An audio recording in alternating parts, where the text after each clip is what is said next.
சுமன் கில்லுங்க. இந்த test series ஆரம்பிக்கிறதுக்கு முன்னாடி பார்த்தீங்கன்னா, இவருக்கு சீனா கண்ட்ரில பார்த்தீங்கன்னா, ஆவரேஜ் கம்மியா இருக்கு. இவருக்கு எதுக்கு கேப்டன்ஷிப் குடுத்தீங்க அப்படின்னு சொல்லி பார்த்தீங்கன்னா, பல பேர் பல விதமா பேசுனாங்க. அதுக்கெல்லாம் தலைவன் எதுக்குமே ரியாக்ட் பண்ணாம, தலைவன் பார்த்தீங்கன்னா, அவனோட பேட் மூலியமா பார்த்தீங்கன்னா, எல்லாத்துக்கும் தக்க பதிலடி குடுத்துருக்காருங்க நம்மளோட சுமன் கில்லு. சுமன் கில் பார்த்தீங்கன்னா, அவரோட 6வது டெஸ்ட் 100 பார்த்தீங்கன்னா கம்ப்ளீட் பண்ணியிருக்காரு.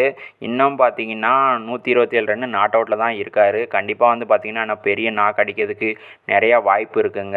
அதுமாரி பார்த்தீங்கன்னா, நம்ம சுமன் கில்லோட டெஸ்ட்டு பெஸ்ட் பார்த்தீங்கன்னா 128 தாங்க.